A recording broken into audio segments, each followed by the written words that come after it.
Eh bien, mesdames, mesdemoiselles et messieurs, peuple congolais de partout où vous êtes, nous vous disons bonsoir. Nous sommes très émus de vous revoir encore cette belle soirée à travers votre émission Balobe Limboka. Balobe Limboka est une émission qui ne parle que, une émission qui ne transmet que c'est que pense la population, les idées du peuple, le problème oyo population azanayango, c'est ce que Balobelimbo Kalobaka.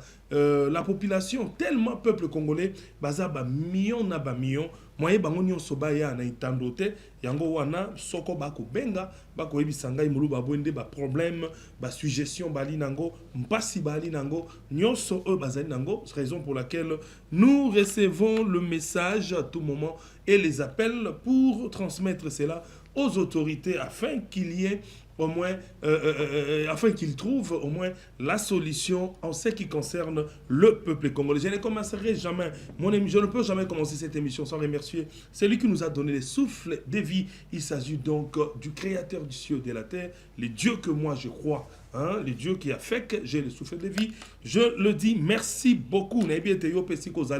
Hein, ozali kokumisa tata nzambe pona pema na bomo ya pesi pe na ba famille na biso nyonso tozali na yango bongo bandeko boni na bande émission sans ko remercier ba yeba ko sunga ngai kuna na sima na technique te na ko bosana te ko remercier mwana mboka Gedeon Loawe oya azali bongo le nouveau marié na ko benga mwana mboka oyo akosala musala malamu na ko tondo botondi na mwana mboka Corneille Kasonga pe andi susu na kobosana te kotondo botondi na alendele oya zali bongo moto moloto pe leader ya nouvelle tendance boni bino baye on a zali ko rappeler nouvelle tendance ya télévision na biso en ligne comme on a biso na réseaux sociaux partout na YouTube kende comment nouvelle tendance hein ezali oyo yango awa bozali komona nouvelle tendance yango bakomi vedik na rouge quoi yango wana nouvelle tendance télévision de TV na biso en ligne bino bazali kotala ngana Molière canal na kobosana te kotondo pe lisusu bazali bande bazali wana lokola mwana mboka Pati Salei oya simbi penza bendele na Molière canal Pati Salei boni ko kotondo botondi te na mwana mboka DJ Luntadila coup de chapeau à toi et merci à Benjamin Bonja le financier le PDG Géry Nembalemba le patron Géry Nembalemba le patron de Molière Canal et vraiment coup de chapeau à vous. Merci à tous les Congolais qui nous suivent de partout. Les Congolais qui sont aux États-Unis, que Dieu vous bénisse. Continuez à suivre cette émission. Les Congolais de la France, les Congolais de Londres. Pourquoi pas remercier un grand monsieur à Londres, celui qu'on appelle Seti Ande de London. Que Dieu te bénisse et toute ta famille à London. Merci beaucoup à ceux-là au Bazakota Labisson à Luanda, Nakobo Sanate, Congolais à Luanda, Bolingi émission et Mingi, Zambé Abatela Pe à Sungabino, Congolais à Brazzaville, Congolais Bakota Labisso partout dans le monde entier, Gabon, na Cameroun, par-ci, Libreville, partout. Que Dieu vous bénisse, na Mali, na Côte d'Ivoire, vraiment, merci beaucoup. Je remercie Congolais Nyonso, Bakota Labisso na tous les 26 provinces. Il y a République démocratique du Congo. Bonité Kosenge, merci. Na Baïba Kota Labisso, du côté il y a Lualaba, Tango na Lobelaka Lualaba, Baïba Kota Labisso, na Kanisaka toujours. Mwana mboka Yannick Banza, un investisseur Yannick Banza, un jeune Oyebi Kosunga Penza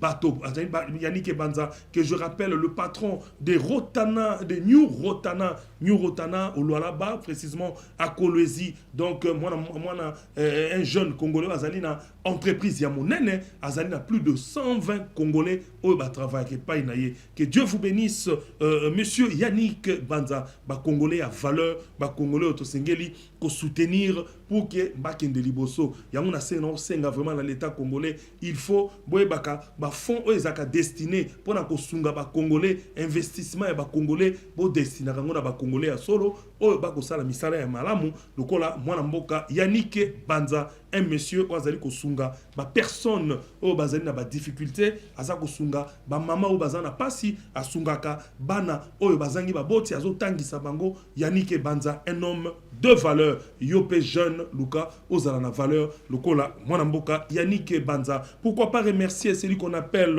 les propriétaires de cette entreprise de véhicules, hein, congolais, Azosala Makamutali, Mituka, Azali Koteka, Mituka, Azali Sunga, Congolais, à tout moment à Dubaï, kozwa ba véhicule bazo ko sabino bo kozwa ba mbata ato ozana Lubumbashi ozana Lualaba ozana na Gemena ozawa polingi véhicule de luxe. Hein? Oh, 4x4, ndenge nyonso, ba range, oh nyonso lingi, contactez Moiti Motors. Moiti Motors, congolais moko ya bien, un jeune oyayebi kosunga peuple congolais, puis gouvernement congolais, boti karakaka kondo luka biloko, ba mituka na ba entreprise ya ba mindele, hein? Boya kapé bo sali commande et pas ya mona mboka, Moiti Motors, hein? Que je remercie le patron de Moiti Motors, mona mboka Savané Moiti. Que Dieu vous bénisse. Merci à tous les Congolais et Sasa Ipi toko koto na katia masolo na biso ya mokolo moi lelo kasi toyebi ete Kongo na biso ezali na ba makambo kili kasi toko sala nyonso po ete toyebaka na kozwa solution na ba situation lolenge ezali koleka peuple congolais fongola miso peuple congolais kolingate yo kakande ozala moto bazali ko cibler na ba mabe luka osala pe malamu luka bato ba sepela na yo koninga ozala congolais ya mauvaise qualité te luka kozala congolais moko ya malamu po ete makambo pe kosala bato bamona yango na valeur tokotanga quelques titres ya journaux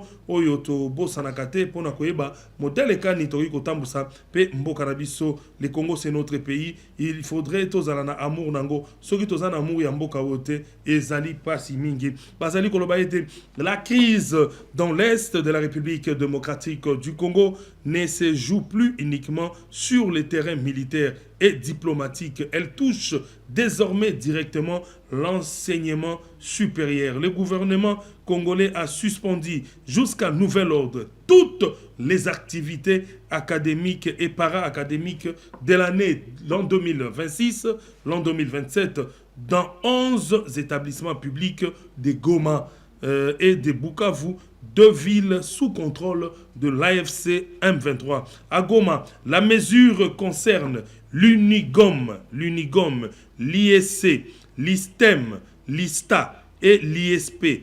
À Bukavu, elle vise l'UOB, l'ISC, l'ISTEM, l'ISP, l'ISDR et l'ISAM. Wana ezali ba nini universitaire o ezali suspendu balobi na bandeli balobi boye vous là qui suivez à partir de l'est, hein, les Congolais au bozutala ka émission oyo à partir ya Goma et puis Bukavu parce que nous sommes dans une chaîne internationale, hein, Molière Canal, donc on dit ceci: le gouvernement congolais a suspendu jusqu'à nouvel ordre toute activité académique et para-académique de l'an 2026, l'an 2027 dans 11 établissements publics de Goma et de Bukavu, dont deux villes sous contrôle de l'AFC M23.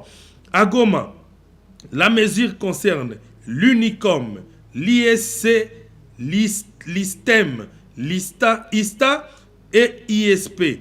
À Bukavu, elle vise UOB, ISC, ISTM, ISP, ISDR et ISAM et l'ISAM. Les inscriptions, les cours, les évaluations, les délibérations et la délivrance des titres académiques sont suspendus. Une exception est toutefois prévue pour les finalistes de l'an 2025, l'an 2026, autorisés à terminer leur cursus dans des établissements reconnus par l'État congolais. Dans une autre décision, Kinshasa a suspendu la rémunération des 48 membres du personnel de l'enseignement supérieur et universitaire. Les ministères les accusent d'avoir rejoint l'AFC M23, de lui avoir prêté allégation ou d'avoir accepté des fonctions sous son autorité. Une procédure de révocation est annoncée à leur encontre. Donc, nakanisa, ezali pasi yo zali awa, ozali professeur d'université, hein, et belé ba suspendre bango, pe procédure à révocation ezali ko salema, po ete yo zali professeur ozali na Congo, oza kondima ba nomination, o ba ko nomé na ba rebelle, bo kondima yango pe ko sa yango, ezali malamote, donc bozali na kati ya libulu na mabunga, donc oui ba ete l'état ko tia maboko pe ko landela ba professeur d'université wana. Balobi, ces mesures font suite au rejet par les gouvernements des nominations effectuées le 7 août par l'AFC M23 dans les comités de gestion de plusieurs établissements publics. Au milieu de ces conflits d'autorité. Une inquiétude demeure. Quel avenir pour les milliers d'étudiants de Goma et de Bukavu? Donc, Esengeli Toyeba, Makambo wana, Ezali Malamute. Dans la prochaine, nakotangela bino liste où il y a professeur wana pe bokoye bayango. Balobi, rentrée scolaire sous tension dans la province éducationnelle de Mai-Ndombe. 1. Des enseignants menacent de déclencher une grève sèche dès le 1er septembre. Ils réclament notamment le paiement de 2 mois de salaire ils réclament le paiement de 2 mois de salaire. Ça, c'est Mai-Ndombe 1. À Mai-Ndombe 1. Et puis, en Ituri, l'intersyndicale des enseignants s'oppose également à la reprise des cours en raison de l'épidémie d'Ebola. Donc, ils ont quelques titres. Il y a des journaux, on a Kotondo Botondi, na bandeko ya Pepele News na Obazaliko Sala parce que c'est parmi les références à Makasi na matière ya information. Bongo bandeko sasa ipi to kuzongi na masolo mabiso malelo to koluka ko solo la pe koyeba comment est-ce que le Congo doit évoluer. Donc, au Kendawa, puis il y a rentrée scolaire, il y a Baneza prévu le mardi 1er septembre. Mardi 1er septembre, des places Kelasi, il y a Bana et Zali Bongo, Ko Zonga et Sengeli, Congolais, Tozala, na Bolingo, il y a Mboka, Nabiso, Sinote et Kozala, Ma Lamute. Donc, c'est notre pays, Ndenge et Zali Kosalama. Esengeli to linga pe makamonyoso ezala malamu bana na biso basengeli batanga kelasi malamu bana na biso esengeli batanga classe malamu bana na biso esengeli ba kieba pe modèle nini bakotambola na bisika bazali kokende to kokoto na masolo na biso na kosenga na mwana mboka lowawe Gedeon mwana kanga abonga mapenja malamu po ete tolingi tobete sete na maimaso mazali kosalema kasi bandeko bobosana te nazali koyeba ba problème bozali na yango bandeko bazali kokomela biso de partout na bosani binote mususu azali koloba ete ponini enseignement ta tosaka basali na yete poni ministère ya enseignement et tosaka basali na yete na kotanga quelques messages rapidement balobi bonsoir balobi ya mboka nazolanda bino 5 sur 5 bozoloba ya solongai pe voilà na Guadolite bande ko Guadolite merci beaucoup na ibiete Guadolite boza kolela makasi le stabilité ya vie ezalité boza kolela vraiment ezali sengo makasi bande ko ya Guadolite awa balobi bonsoir en tout cas awa na Sudou Bangi ba infirmier bazo sala grève pona Eli du peuple azui infirmière moko innocent atiye na prison bongo awa na province tozali konyo kwa ma gouvernement atalela biso makambo oyo en tout cas Eli du peuple wana azo nyokola biso po awa na Sud Ubangi bande kwa Sud Ubangi botangela ngai kombo ya Eli du peuple oyo aza konyokola bino Eli du peuple akangi munganga oyo sala ke ba munganga ba kenda na grève esengeli botindela ngai kombo ya Eli du peuple wana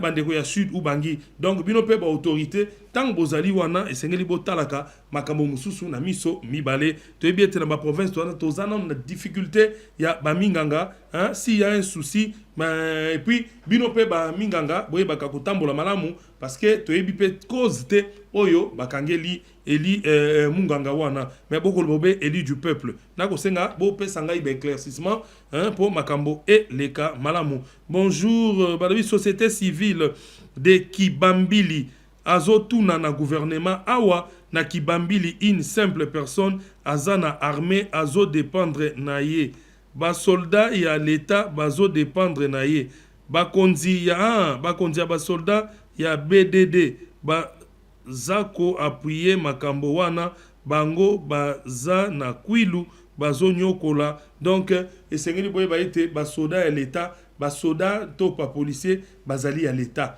bazali ya moto te oyo moto akoyi ko banda ko manipulaka bango yo pe soldat yo pe policier ba manipuler yo te pona lokoso pona makambo ko sala ya mabe boye ba ete population wana soko boko nyokolo bango ezali malamu te parce que ba tibinonde boko sala musala pona peuple azala na kimia awa balobi bonjour moi moluba boende awa na bazuwele na carrière na séminaire ba esandi ya Menton eleki bakonzi bazolo ba pete po na nini. Ah, message na tangi malgré na comprendre penza malamote mais yo mototini message au bongola méthode na yo ya kokoma. Bonjour papa molobeli mboka ndeko Ismaël na Kikwiti pona nini bokanga bakuluna botika bango. Ah wana bandeko ya Kikwiti ba kutuna pwani tok tokangi bakuluna totika ka bango. Wana ezali kambo ministre Efsengeli atala penza makambo wana ministre ya intérieur mwana mboka Jacquemain Chabani otala makambo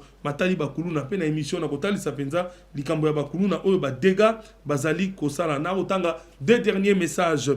Mbote na bino bandeko na province ya Kwilu eza ya province ya Kwilu eza ya kokufa surtout ba enseignant to bandaki kolia prime na ba école primaire awa bolobi prime lisusu awa bolongoli prime bovandi lisusu to kolia nini oye ba enseignant ba olela babi ba bandaki kolia prime na bango ya ba école primaire tango bana ba ko futa makambo ya kelasi kasi na gratuité ba moni prime e kokoto lisusu te. Donc ba kondi ba ya mboka ba nazali ko lancer message cri à détresse ya ba enseignant oyo bazali kolela moi melomeya e konyokolo bango c'est un message ya suka prime ya ba inspecteur na Kwilu ma inspecteur ya Kwilu pe baza kolela likambo etali prime na bango. Mes auditeurs service s'il vous plaît si vous pouvez pouvoir m'aider vraiment donc m'embêter belé donc bandeko la kanisa natangi quelques messages na zali a sona Alexino ba message j'ai plus de 7000 SMS téléphone déjà ils a plein na zoe baté ko tanga mususu donc bo zala na kimia merci na bino so botali émission et on vous allez plutôt kotala émission et tokota sikoyo na ba dossier toali nango situation ezali koleka na République démocratique du Congo oyo makambo ezali kosala rage précisément na ville province ya Kinshasa makambo matali ba démolition oyo ezali kosalema ba démolition ezali kosalema pe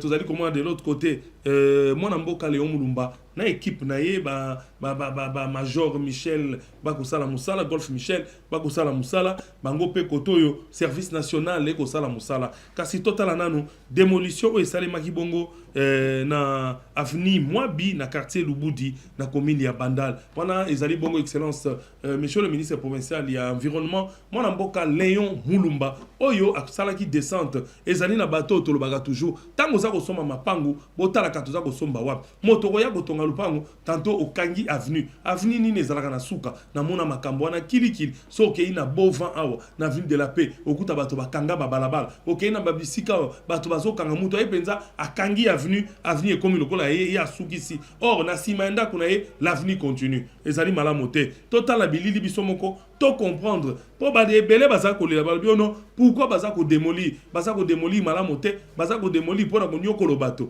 ezali malamu te totala pe to comprendre makamonenge ezali kolekana bazali cible de démolition avenue Mwabi quartier Lubudi voilà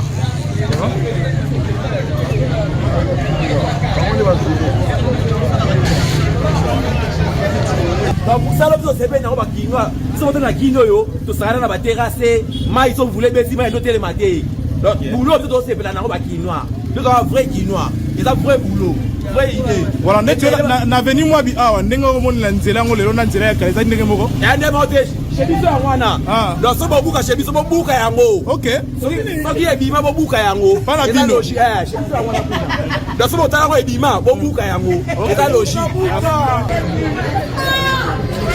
ça va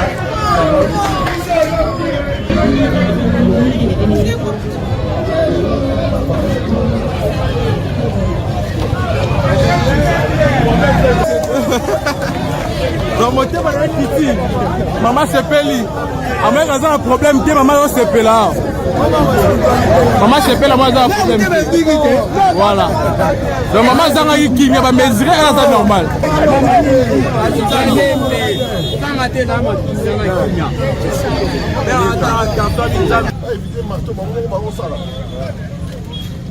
on va éviter marteau pour marteau et beaucoup trop vous voyez quand tout le monde a banni les travaux limite à moi tout le monde a banni les travaux tout le temps on a banni voilà Henri, cassez-moi.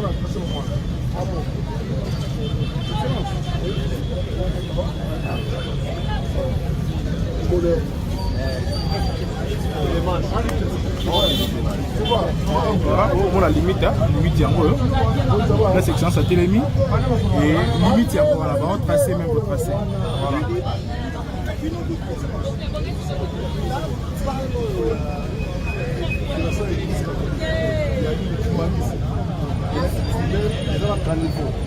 Mais oui, donc bouchage, mais on sait image c'est sur image. On n'a pas ça. Et ça bah ils sont tirés en photo sur image.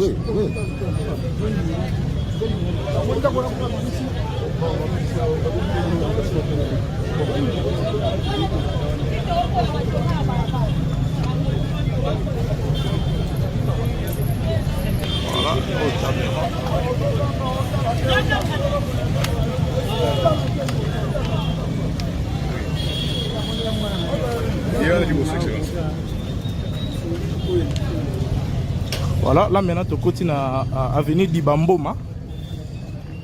Na Dibamboma, ah oui, bien avenue que Nantango, avenue à ba légende de la musique na biso moi mingi mais kasi beaucoup mon alenge to ko kota ndenge balabala ko ma rétréci et ko konda mbala moko voilà tout droit mais avenue ko tenga et ko tenga mapona nini parce que ça na bateau ba tia ba levir na mapango na bango ba vimbisi yango e balabala komi siko moke voilà. Voilà, toujours na Dibamboma. Et au Tengama. Ils ont Tengama dans le virage.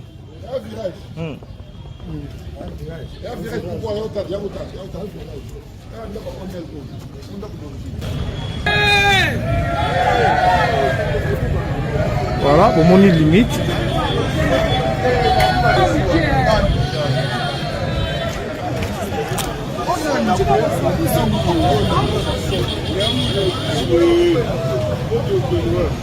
Cette grande maison.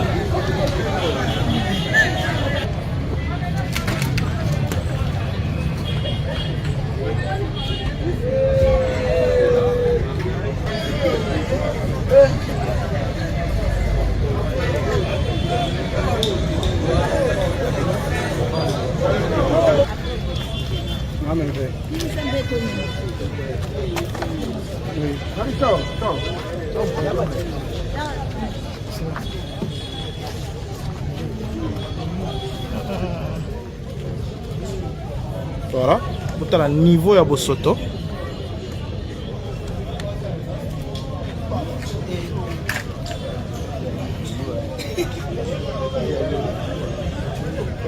Tu continues à balabala Tongoni.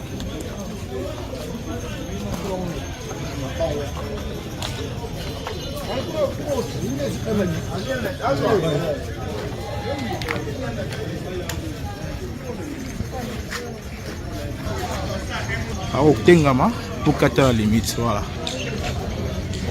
Voilà, phase d'identification.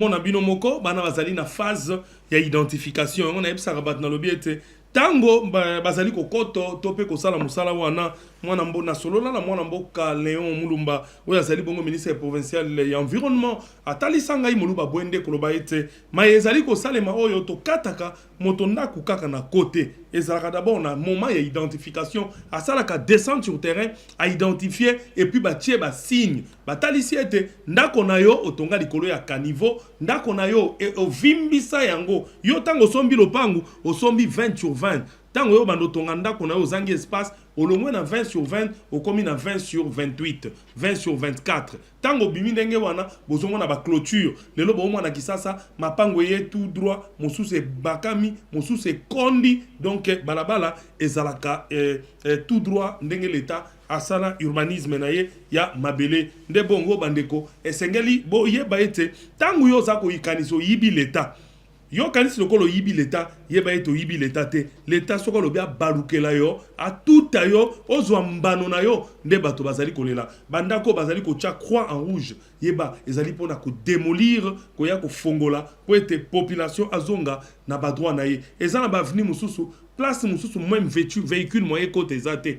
Or l'état nenga kata babalabala mutu kesengeli ekoto mutu kezo okoto te pona nini bakolo mapangu motema mabe azui a vimbisi lopangu na ya ti yango levire e vimba ndenge farine ayambote basala mikati ndenge ekomoko nde bongo bandeko esengeli penza to zala maele totala sikoyo na bloc na bandalungwa na bloc ndenge nini bandeko na biso ya service national tango bako sala musala malongola ki bato tango bazali ko fongola nzela pona ko bongisa banzela ba service national azali ko sala bopeto aza ko nettoyer ba caniveau aza ko bongisa kasi baza ko ya balbengana ki bato ba ebisa yi bato bolongwa balongoli me bato baza ko yoka te baza ko zonga pe ko zonga nde botala bino moko ba yi service national ba yaki penza lokola basi ba pekisa bato wana botika koteka na bloc baza koyoka te congolais tozala na maele ya bomoto tango ba interdit bino boza koyoka te boza komona l'état bololé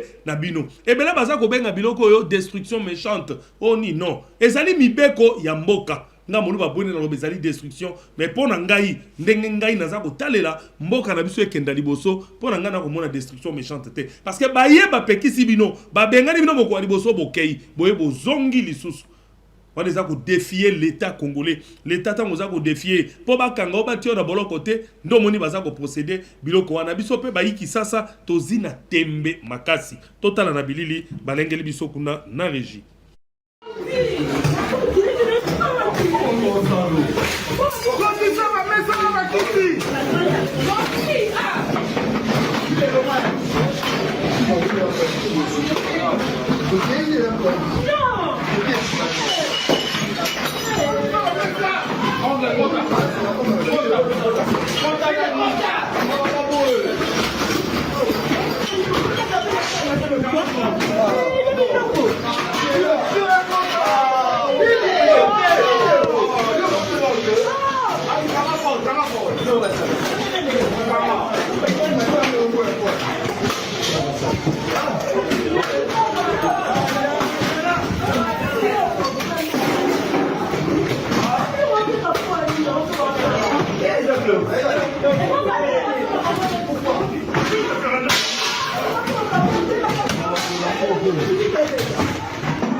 Ok, biloko wane ko sala mamingi tango baye babengani bino na moi. Babengani bino na moi na moni yango ezala na kapela bato bako zonga na pokwa. Okomone tondi losusu nzela bato ya makolo ezali susu te. Bato mingi bako sala na moi soko bavandi na moi bamoni bato ko sala musala na butu bazongisi ba wenze na bango bazongisi ko bwaka salite bazongisi ko sopa bafulu kasi ba yi service national pe ba telemeli bango balandi bango o botali wane salemi j'étais aux environs de 21h 22h molu babwende na telemaki pe na komona na moni mosala salami moi j'ai dit ceci ba congolais sengeli tozala sérieux tolinga mboka na biso surtout ba kinois tolinga kisasa ebonga hein balobi balabala ezali wenzete mama erango luka koto na wenze oteka kala toza komona biso tango tozali kokola hein tozali komona toyebi keno awa epa ya mama Alain atekaka ba pilipili awa epa ya mama fulani atekaka mapa okomona mama azwa na lopango na ye afongolaka porte mopanzi moko atia biloko ne na kati soki batino mama atindi yo Gino Serge kenda osombela ngai mwa madesu na kimi mbango epa ya mama Alain na komi wana mama Alain madesu okuti bati madesu baloso biloko na lopango tozala komona yango bikala biso toyebaka bikala lokola félicité na félicité kuna na félicité na montikile na ozone toyebaka biso lisusu oke komela wapi naza komela na yaya londa ezali wapi na kati ya lopango Mogila gila na kati ya lopango. Ozoko mela wapi? O na chez Mosée de l'Ozone na kati ya lopango. Na nganda regla na kati ya lopango. Motaza komela wapi? O naza komela na inde 3 na kati ya lopango. Motaza komela wapi? Papa na biso amelaka na son kwen songolo pakala. Donc bikala ya kala ezalaki bato baza komela na babivete na kati ya lopango. Lelo ekala ekoma yof oza kotia locataire asala ekala epai na yo ofungoleli monoko ya porte na balabala. Pe moto wana azwi asali zongo enene na balabala. Atongi zongo enene na ye na balabala. Ba client ba koti ba subi bati masuba nyonso na traché eko bimobe na traché zongo enene na ye eko kulumuka na traché ezali malamu te. Propriétaire sengeli tozal tango leta ko sab tokoma yo salisi nganda tango salisi nganda na yo tia bakiti na lopango na yo limite na yo batebele ba bakate tango ti clôture na lopango limite na yo ezali na kati ya lopango na yo soko ti locataire na nganda wana sengeli ba mele na kati ya lopango na yo ki sasa ezali balabala ezali wenzete ezali slogan moko malamu parce que ezali te yo okozwa mbongo ya locataire aza ko exploiter mabele ya l'État na libanda ya lopango na yo. Lopango pe ezali mabele ya l'État, mais yo sombi, yo zui yango ekomi na maboko na yo, pesa yango valeur, pesa yango propriété. Soki maman mono ngo sala ikala na lopango na yo, kabola lopango na yo divisé. Ojo tie mo amire, soko po kabola na triplex yo, batu ba komele na kati na lopango. Te baka babaro ya Mosée de l'Ozone ba komele na kata félicité na ko profiter ko pesa mbote na ya mukolo, hein? Ba vie dida, tono batu ba komele na kati. Hein? Ngana ko lota bouchon na nganda règle, hein? Eza makambo esengeli to yeba ko yeba pe ko sosolo modèle nini makambo esengeli salama. Congo ezali Congo na biso, soki toche rigueur te. Makambo kenda liboso te, il faut rigueur ezala pour que Congo oyo ekende liboso. Il faut rigueur ezala pour que makambo esalema malamu. Bongo na kosenga sasa ipi na mwana mboka Gédéon Lowawe akolengela ngai sika ba image auto totala. Comment est-ce que ministre service national est-ce que bato batuni ngai est-ce que conflit ezali entre service national na ministère ya provincial et environnement ou est-ce que mwana mboka Léon Mulumba tokotala bilili moko parce que Etienne nungu makasi moi nungu ekoti makasi oh non bamsusu babenga balibonu babwende c'est comme si service national akomi kokota na kosala makambo ezali na prérogative na yete akomi ko déborder oh non mwana mboka Léon Mulumba akomi ko telemela service national pona nini ba conflit wana tolingi toyeba est-ce que ezali conflit to ezali moi ba erreur ya mike oyo bato ba koto sauter. Tu bien tata mokonzi asali bongo task force moko ya kitoko task force ouais simami bongo na mwana mboka mon général le lieutenant général Kabwik Kasongo Kabwik ouais ya simbi yango asali bongo secondé na mwana mboka monsieur David Mukeba wazali mais azal rappelle sous ministre voulais-je dire azal rappelle sous conseiller principal en matière d'infrastructure na cabinet ya tata mokonzi ya ekolo donc total ambition moko toyoka hein na monoko ya mwana mboka Léon Mulumba oyo azali bongo ministre provincial ya environnement ya ville province ya Kinshasa toyoka na monoko na ye makamboni azali koloba par rapport ya dossier oyo tomonaki na flamboyant na Gombe ndenge bakitisaki habitant bazalaki libanda et puis tomoni bakoyebisa bango pona bosoto ya immeuble papa pozwi immeuble kitoko na Gombe wana bokovana na Gombe bokomona na Gombe moto azozwa mai na likolo aza na 4e niveau aksopi mai esopani na se na balabala chwa batio eza kobeba zongo ekomi ko tambola partout ezali malamu te oza kovana na Gombe na Kalina tiango na niveau ya Gombe kafumba immeuble boy ba mai ekokule partout tolanda na mwana mboka Léon Mulumba nini azali koloba par rapport ya bandeko na biso ya service national peto kotala nini ezali koleka totala mwana mboka Gédéon Lowawe dit toyawa sur ordre ya président de la République c'est quoi ça président il peut passer mission on a assigné mission au séquestrer tout ça pour nettoyer un bâtiment ou pour un bâtiment il faut pas séquestrer pendant 48 heures. Bah papa, bah maman n'a pas de c'est quoi ça comme mission? Voilà la mission de la binoté. Mission de la binoté, il y a salubrité publique. C'est ça la mission de la binoté. Au bon mission. Au bon. Mission de la binoté, c'est la salubrité publique. point barre faut tika na cadre ya mission na bango bakokende odela te bopekisa batata bamama bakende misala te batika basa bacorve corve eza interdit na biso na constitution na biso opesa motu corve punition eza interdit la constitution ne le permet pas ozwa mutu boyo o sanction opesa corve asaka misala eza te il faut passer soki bakopesa corve moko boye il faut eleka na justice a sanctionné yo. Ce n'est pas quel que soit grade na opesa mutu sanction non ce n'est pas normal et bino kwa bana mike papa boye biko revendiquer ba droit na bino te bofandi bozo sa corve non je veux que ça assainissement ça je veux que ça vie les propre mais c'est pas à n'importe quel prix. Revendiquez vos droits. C'est comme vous avez pas ça, va péter, vous avez pas nini. À France, vous avez pas miqué, vous avez pas comment ça là. Sur ça, sur le bloqué, vous savez, l'ongolo, vous savez parce que. Vous allez comment on a bino moko nege zanimo na mboka Léon Mulumba. À lobby, il est en train de faire sa point de vue naie par rapport à Oyo akutanaki na yango wana isengeli to yeba penza nini o isengeli ko salema. Donc mais bisope population to zalaka na moi bo moto ezalape salita ngo boko tia na immeuble na Gombe boko so pas salite na na balabala ezali malamu te immeuble ezali à l'état esengeli ezala propre syndic batu ya syndic ya ba immeuble boy baka kolandela makambo totala sikoyo kaka likolo ya moi conflit oyo bambilili eyaki toujours bomona awa penza ezalaki mbutu mwana mboka Général Ngololowe akuti atia yango penza mbutu ezalaki kosalema kaka na même dossier oyo ndenge nini ezalaki penza ko repousser mwana mboka Léon Mulumba ba service national pe boko mona ezali nini moko paramilitaire ezali ma sécurité kuna pe bakoto kongulungulu te botala na bilili no comment bino moko botala.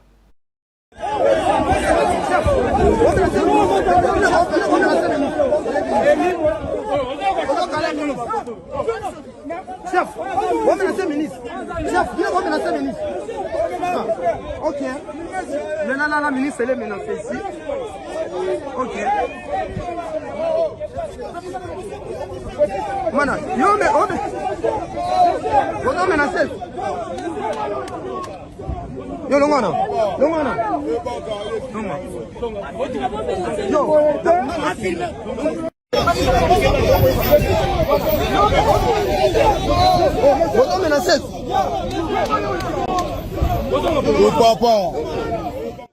Wana ezalaki bongo mwana mboka Léon Mulumba ministre provincial ya environnement donc task force tata mokonzi asali toye bakapeke no mokonzi asali task force pona ko cha ville ezala propre kasi ebomi gouvernement provincial te gouvernement provincial peut avoir l'attribution naie mais environnement ezo sala musala na yango service national pe ezo sala musala nango donc batia kimia batala mobato na bato nako senga pena na ba autorité ya mboka ba meka kotala olenge nini ya kokabola penza batache pe kobenga ba autorité kobenga oya ya kobenga sa mwana mboka Léon Mulumba oya zali ministre provincial ya environnement et puis kobenga sa autorité ya mwana mboka ya service national mwana mboka kasonga kabwik bafandi sape bango kotalisa bango ke oya zali gouvernement provincial oya zali task force tata mokonzi pona kobongisa mboka bino bozali na musala songolo pakala awa bazali na musala songo pakala et sala malamu po ete kimia ezala tolingi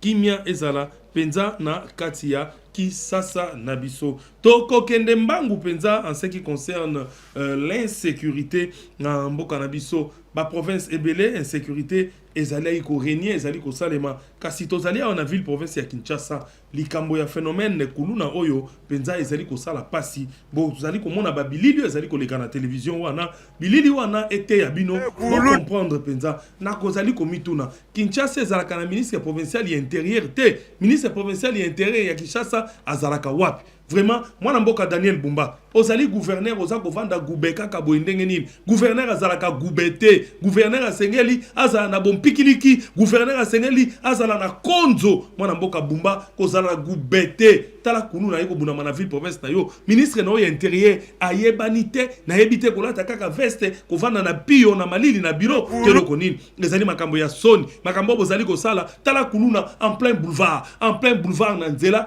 kuluna bako betene mon général Israël Kantou makambo ezali ko salema police na yo ezali wapi en plein boulevard. Et ces jeunes ont pris du temps. Ils ont pris du temps à mobiliser les véhicules. Côté gauche, véhicule tikali, véhicule les akolekate, population les akolekate. Pour bango ba betene machete, ba betene ba jete pe mabanga kasi zo kitan police a monanité tina ndenge bilili esilaki ezali makambo ya soni pona kisasa oyo vraiment ezali malamote. Moi mboka Jacques Chabani, monsieur le ministre, monsieur le vice-premier ministre de l'Intérieur, pota no likambo ya bano ya kuluna. Kuluna ezali ko sila te pona nini. Tozali ko banga bana oyo to eloko nini. Tozali ko lenga bango to eloko nini. Pona nini to koka kozwa solution te pona biloko oyo mawa ezala te tolongola mawa. Ngakuna kosenga même na tata mokonzi ekolo, s'il faut bâtir la service national, bâtisseur oyo ba comprendre vie, bâtisseur oyo ba comprendre makam que bango de lisusu, ba pia bango lisusu, ba sala task force mususu kaka na compte ba bakisa bango musala mana mboka kabwiki a côté na nano ba kuluna oyo. Parce que nazo comprendre te kuluna ba commander ko kanga bango pe ba kangio ba pinirio pe punition na ngai pona kuluna eza boloko te.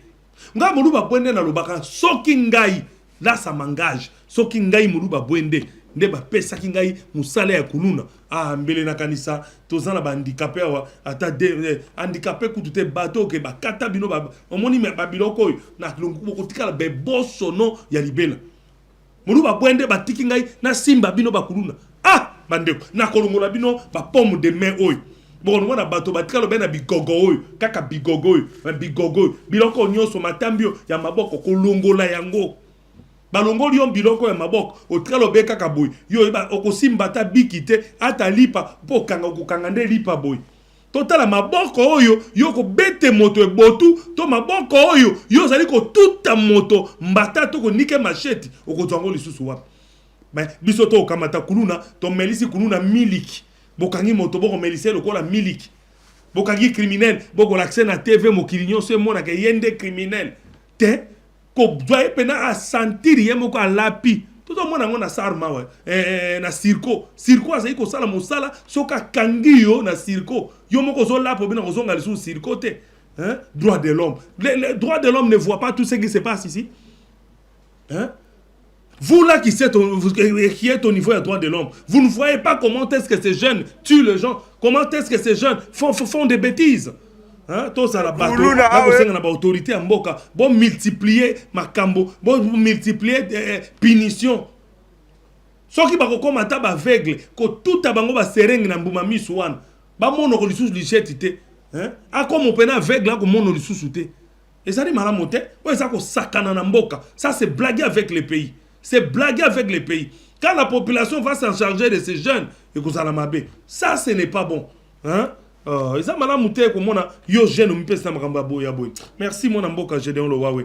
To tikali kaka na ezali kota la sécurité na kokende mbangu kuna nangambo ya Lualaba tu ebiete en matière de sécurité Lualaba asala kama sécurité na Lualaba kuna j'ai ezalakate en ce qui concerne la sécurité Lualaba ezali bongo na mwana mboka Roy excellence Roy Kaumba Mayonde Philippe le ministre provincial de l'intérieur du Lualaba, un monsieur qui ne blague pas. J'ai toujours dit coup de chapeau à madame Fifi Masuka Saini, gouverneur de province, parce que cette dame avait fait un choix de choisir ces messieurs excellence Roy Kaumba Mayonde Philippe comme ministre provincial de l'intérieur parce qu'il fait bien son travail. Coup de chapeau à celui qu'on appelle messieurs les commandants de la police la province ya Lualaba wana moi le général Roger Isio coup de chapeau na yo parce que oza kolembate na Kinshasa na mitunaka est-ce que le ministère intérieur provincial et salaka to et salaka te. Bon, un exemple, Roy Kamba de Philippe, ministre provincial intérieur, bien été sous l'orientation du gouverneur de province, Fifi Masuka Saini. Le ministre Lualabé Roy Kamba de Philippe a mis en place un réseau capable d'intercepter tout cas d'insécurité. Ce système vient ainsi de produire un résultat satisfaisant. En présentant ce mardi 25 août au ministre Roy un lot important des malfaiteurs. Donc, réseau Oya Sali, pendant qu'on silisa, ba trouble la carte province, na bango ya Lualaba. Donc, ils travaillent ensemble, na équipe nyonso. Tozali comme on a Major Kalao, hein, na bosante soki na bosante yeyo, Major Azako Sala Musala Makasi, le général Roger Isio, commandant Oyo, et à police. Ba commandant et police à ba province Mususu, bon anda exemple, ya mwana mboka Roger Isio. Parce que il travaille bien avec na ministre naye, ya province ya intérieur. Tala ba ke kokote la chef coutumier, hein, ba kote lié penza, ba baka ba plan. Bon kaka son moté. Les alliés sont hyper mawa. Moi, je suis Roy Kambama de Philippe, ministre provincial de l'Intérieur, Oyo, Aebi Sanga Lobi, Moluba Bwende, Nakolanda Bana Oyo, Tina Souka na bango, l'ensemble na police, na ba service à renseignement, na FARDC, Nyonso, Tokolande la Bana Oyo, Tiba Kosila na Lualaba. Bino pe ba gêne, là où vous êtes, de là où vous sortez, faites attention. Parce que le Lualaba a pris des décisions. Maman Fifi Masuka, na ministre na intérieur, na la police, bazui décision, ya kolanda bino tina suka, tiboko kima lola bawana, parce que bozali ko sala, ezali ko plaire bangote. Total na bilili, mwana mboka. Les services de sécurité dans sa diversité au Lualaba ont présenté ce mardi 25 août au patron de l'intérieur et sécurité Roy Thomas Mayonde Philippe un lot important des citoyens en marge de la loi. La police criminelle bureau de Manika que dirige Major Kalaou a réussi à maîtriser un groupe de 14 bandits mais armés qui étaient en train de semer terreur à Mouilou avec à leur tête une brebis caleuse des FARDC. Cette équipe, dans la visère de la police, a été stoppée net en pleine opération après avoir visité la résidence du chef Mouilou. Juste un moment d'après, les bureaux de renseignements généraux que pilote le colonel René a présenté 12 civiques, dont des femmes, spécialisées en extorsion de biens de la population à Kassolo, à la hauteur de l'église Kadiba. Le groupe mobile d'intervention Chemi en abrégé a présenté au ministre 12 malfaiteurs dénommés Kiongozi, arrêtés à Kiamanzaka, non loin du marché CDM. La dernière team à être présentée est celle de 9 hors-la-loi, arrêtés par les renseignements militaires, alors qu'ils tracassaient la population à Chipuki. À la question de savoir comment le chef Mouilou a-t-il échappé belle au gang mais armé et comment la police a réussi à maîtriser ces derniers, le chef Mouilou explique. 2h du matin, wanaingilia kwa nyumba. Hivi wanafika wanapomona mlango ya kushambure wanaingia. Sasa leta mafuta. Wanataka kipanga hapa. Ndio mimi nasema mwende muangalie mule muzai. Kaka bachike mule.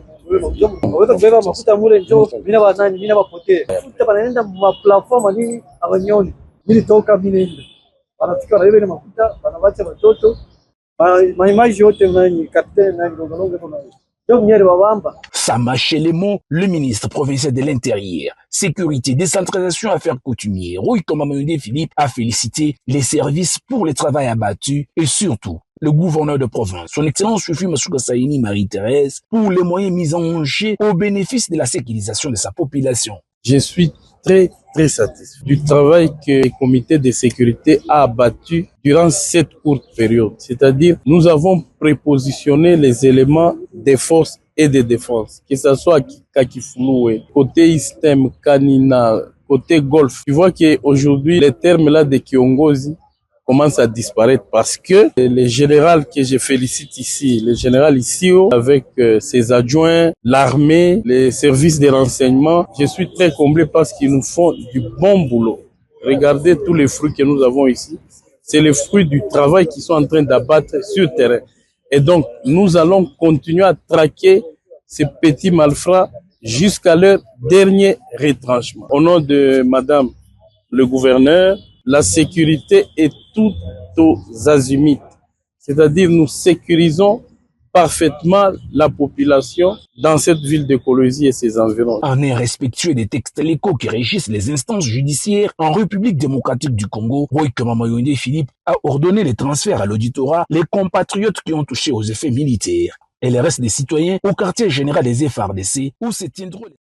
Merci beaucoup à celui qu'on appelle Henri Le Vôtre Kalala, les chargés de communication du ministère provincial de l'Intérieur du Lualaba et coup de chapeau à l'excellence Roy Kambama de Philippe pour le travail abattu. Le ministre provincial de l'Intérieur du Lualaba, sincèrement, il fait son travail. Moi, je le dis haut. Quand quelqu'un travaille, il faut le dire. Coup de chapeau aussi à Madame Fifi Masuka Saini pour le choix apporté à ces messieurs Roy comme pour le nommer comme ministre de l'Intérieur et à province et à Lualaba. Et coup de chapeau au général Roger Issiou et toute son équipe par service à renseignement à Lualaba. Donc, et c'est une province Moussousou, Bolanda, exemple Oyo. Merci à vous. Je disais ceci, que le Congo c'est notre pays, il faut to lingayango. To kokende sikoyo maintenant, nous allons parler awa na oezali kota la infrastructure ya mboka na biso. O tozali komona bongo lancement de la campagne nationale de balisage du fleuve Congo et de la rivière Kasaï. Le président Félix Tshisekedi a présidé ce mardi 25 août l'an 2026 au beach Ngobila. Le lancement officiel de la grande campagne nationale de Bamala Généon. Quand je lis, image s'il vous plaît, je réponds. Le président Félix Tshisekedi a présidé ce mardi 25 août l'an 2026 au beach Ngobila. Le lancement officiel de la grande campagne nationale de balisage du fleuve Congo et de la rivière Kasaï en présence du vice-premier ministre Jean-Pierre Bemba et de plusieurs autorités. Une vingtaine d'équipements balisseurs, bateaux pousseurs, canons et une locomotive ont été remis à la régie de voies fluviales RVF et à l'ONATRA pour moderniser les transports fluviaux, sécuriser la navigation et désenclaver les territoires, car ces investissements transforment le voie d'eau en véritable artère de développement pour les populations riveraines. Donc, Sengeli, bo yeba ete balisage ezali kosala bazali bongo ko otobengaka bakobongisa mai esengeli babongisaka pe yango soko bakobongisa mai te ezali malamu te totala nano mwa bilili eye et puis tozonga pona ko continuer ko tia mwa commentaire pe ko kende déjà vers la fin ya émission na biso kwantombolo bolingo bachelengi tala Congo o biloko na biso. Oh Félix Antoine Tshisekedi Tshilombo amemi na Congo eza poto te o eza Amérique te. Oh Félix Antoine Tshisekedi Tshilombo alobi Congo ekokoma Allemagne d'Afrique yozo boya tala oya wana Congo o natra ya Fachi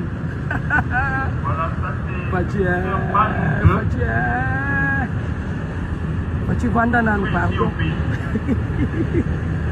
mboke lengi nakokende na poto koluka nini Fachi na biso oyo embouteillage esili après battre fierté nationale Félix Antoine Tshisekedi Tshilombo oyo ezala te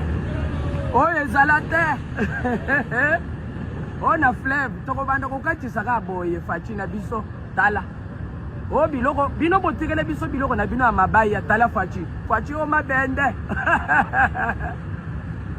Fachi o ya Amérique te o toza na Congo o Congo tala dobisaki bino Fachi akosilisa nyonso pasi nyonso Félix Antoine Tshisekedi Tshilombo mukwantombolo bolingwa mboka omoni balobi Fachi alingi mboka yo oza kodute oza koboya tala oyo Fachi na biso komona wana ezali bongo mwana mboka Gédéon o bozali komona ndenge wana ezali bongo canon rapide ezali kosala balisage wana ezali kosala balisage ezali bazali kobongisa mai na kati ya mai na kati ya balisage wana bokomona sengeli ba place ba moni ezali ba place ya danger ba place mai ezali mabe bakoposer moi biloko wana bato tango ezoya parce que bato na biso ebeleza ko dinda na ba mai pona nini bato ezali kotambola eza komona ba signoté eza komona te ke awa ba che danger ezali po ete bato ekende mupanzi wana te na bato ebele ekulumuka na mai à cause ya makambo wana manque ya balissage okomona motazo na bato ebiti ke danger ezali to libanga ya monene ezali esika wana bato ekomona te koya mibeti mai sokoyango bazali kosokola mai kobongisa pe kotia balobi ete pour assurer le succès de cette opération, le ministère de Transport dirigé par le vice-ministre Jean-Pierre Bemba a mobilisé d'importants équipements.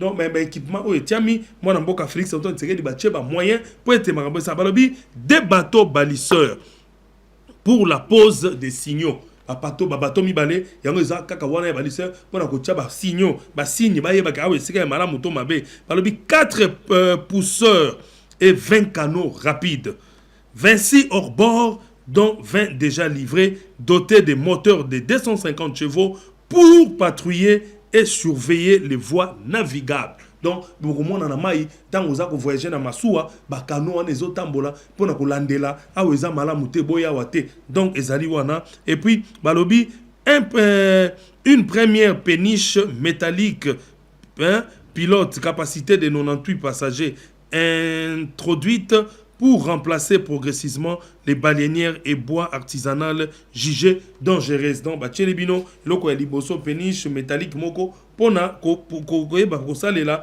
na yambote na bisika ya komema moi kotambo na biloko ya malamu te ezali bongo contrôle technique obligatoire de toutes les embarcations faut pas ça contrôle technique ya ba masua na bino interdiction stricte de naviguer la nuit interdiction de naviguer na butu port obligatoire du gilet de sauvetage pour chaque passager, souscription obligatoire à une assurance de transport, contrôle de la formation et des compétences des commandants de bord. Biloko wana ndezai kozanga po ete ba masuwa na biso pe ba nini tambola bino pe ba to bozena ba masuwa na ba société de transport et sengene bo sala biloko ya malunga po ete bo bebisa mboka te. Bongo ngai moluba bwende na toni bino botondi pepe congolais bisika nyonso bozali na remercier bino lokola bondimaki penza kotala émission eye na tondi botondi na ba kongomani nyonso bisika bozali yambote na silisa na zali na page rose moko oyo na kobosana te na kozali bongo ko souhaiter joyeux anniversaire,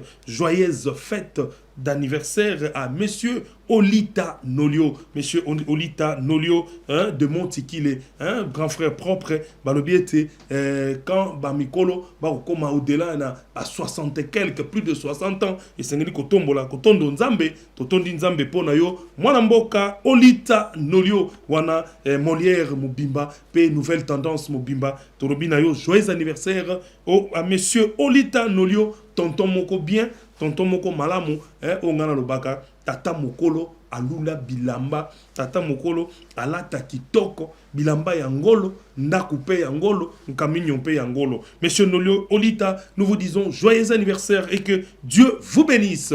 Merci à tous les Congolais qui nous ont suivis cette soirée, que Dieu vous bénisse, que Dieu bénisse vos familles. Donnez confiance à cette émission. Soki bozana ba problème bobo busanate ko bengangai oyo nyonso amoni ke ba bukinda konaye et que azana ba norme.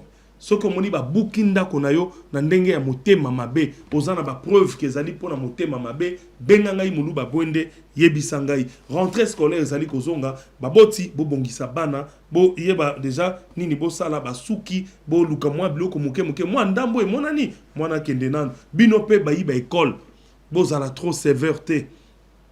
Ezali rentrée scolaire bo tikela ba parents mwa ngonga bo zelata 2 semaines yambote bo bengana bana bino bozaka ka rentrée scolaire bandi boni ko bengana bana bato ezali malamu te ba parents pe baza ko zela ba futa bango ba boti baza ko zela ba zwa mwa mbongo ba parents botika ba parents batinda bana ata uniforme ya kala bo ya te. Je suis en train ko lobela bino ba responsable ya ba école na kotia ba école e ko bengana mwana o biso to linka kechi ya pembe biso to linka keti ya mwindo soki moboti wana mbula wana zwina no mbongo ko somba kechi ya pembe te mwana tangela kina o ya mwindo ya kala ezana no mwa malamu tika na début oyo bana bayana no kelasi mwana ya kotanga kechi mutetanga kate école aux hôtels mais la mwana pour alati lipapa et lipapa oui il y a de ces familles bandeko bazana elo côté asali tout mwana lokola classe ezali ofele ati mwana kende kotanga mwana ina lipapa ko bengana yete peut-être ezalité yo muto mesala ko bengana bana na ba école